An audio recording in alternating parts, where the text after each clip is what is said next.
Hi friends, మీకిది తెలుసా? సముద్రపు మూగజీవులలో ఒకటైన చేపలు ఎన్నో కిలోమీటర్ల దూరంలో ఉన్న తమ నివాసాలను ఎలా గుర్తుపెట్టుకుంటాయో. అవును, మన కళ్ళకు కనిపించని సముద్రపు లోతుల్లో ఒక రహస్యం దాగి ఉంది. అదే చేపల మైగ్రేషన్. నీరు మారినా, దారి మారినా, ఋతువులు మారినా, ప్రమాదాలు పెరిగినా, ఆ చిన్న చేపల గుండెల్లో మాత్రం ఒకే ఆశయం: మన జన్మస్థలానికి తిరిగి వెళ్ళాలి అని.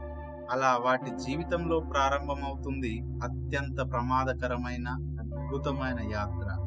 అందరూ నిద్రలో ఉన్న అర్ధరాత్రి సమయం. తీవ్ర చలితో సముద్రం వణికిపోతూ ఉంటుంది.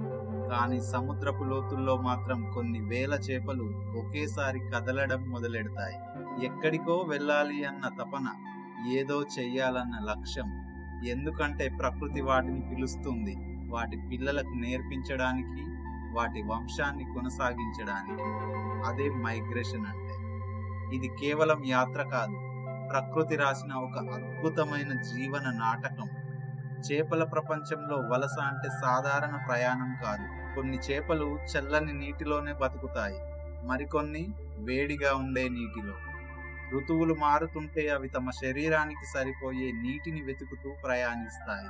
చాలా చేపలకు తమ పిల్లలను క్షేమంగా ఉంచే ప్రత్యేక ప్రాంతాలుంటాయి. అక్కడ నీరు పుష్కలంగా ఉంటుంది, ఆహారం ఎక్కువగా దొరుకుతుంది. కొన్ని ప్రాంతాల్లో ప్లాంక్టన్, చిన్న జీవులు ఎక్కువగా ఉండే సీజన్ ఉంటుంది. చేపలు ఆ సీజన్ని అద్భుతంగా గుర్తించి అక్కడికి వెళ్ళిపోతాయి. కొన్ని చేపలు సముద్రంలో పుడతాయి, నదుల్లో పెరుగుతాయి, తర్వాత తిరిగి సముద్రంలో జీవితం సాగిస్తాయి. మరికొన్ని చేపలు నదుల్లో పుడతాయి, సముద్రంలో పెరుగుతాయి, మళ్ళీ నదులలో జీవితం కొనసాగిస్తాయి. చేపల వలసలో అద్భుతాలు మీకు తెలుసా? సాల్మాన్ చేపలు సముద్రాల్లో వేల కిలోమీటర్లు తిరిగిన తర్వాత చివరికి అవి పుట్టిన చిన్న నదిని బండ గుర్తుగా పెట్టుకొని, కాలం మారినా, నీటి మార్గాలు మారినా, నేను పుట్టిన ప్రదేశానికి తిరిగి వెళ్ళాలి అని సంకల్పించుకుంటాయి. సాల్మాన్ చేపలు బలమైన నీటి ప్రవాహానికి వ్యతిరేకంగా ప్రయాణిస్తాయి. ఈల్ చేపలు అంధకారమైన సముద్రంలో పుడతాయి, అక్కడి నుండి నదుల వరకు వేల కిలోమీటర్లు ప్రయాణిస్తాయి. అవి దారులను ఎలా గుర్తుపెట్టుకుంటాయి అనేది ఇప్పటికీ ఒక మిస్టరీయే. ఇక ట్యూనా చేపలు గంటకు 70 కిలోమీటర్ల వేగంతో ఈదుతాయి.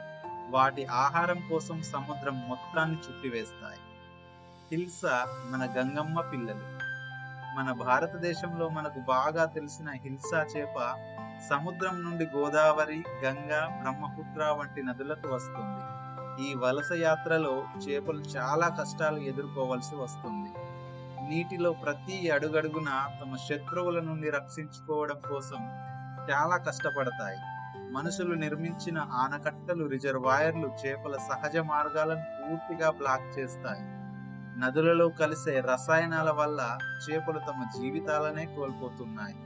నీటి ఉష్ణోగ్రతలో మార్పు వలన చేపలు చాలా ఇబ్బందులు ఎదుర్కొంటాయి. చేపల వలస ఆగిపోతే ప్రకృతిలోని ఆహార గొలుసు బ్రేక్ అవుతుంది. చేపలు తగ్గితే పిట్టలు, జలచరాలు ఆకలితో మాడిపోతాయి. మత్స్యకారులకు పని ఉండదు, గ్రామీణ ఆర్థిక వ్యవస్థ దెబ్బతింటుంది. నదుల సహజ జీవచక్రం పూర్తిగా చచ్చిపోతుంది. సాల్మాన్, ఈల్, హిల్సా, ట్యూనా మన కళ్ళకు చిన్న జీవుల్లా కనిపిస్తాయి, కానీ వాటి హృదయంలో అపారమైన ధైర్యం ఉంటుంది. పుట్టిన చోటు గుర్తు పెట్టుకొని ఎన్నో ప్రమాదాలు ఎదుర్కొని నీటి యొక్క ప్రవాహానికి ఎదురు ఈదుతూ తిరిగి రావడం అంటే అది ప్రకృతి రాసిన శౌర్యం.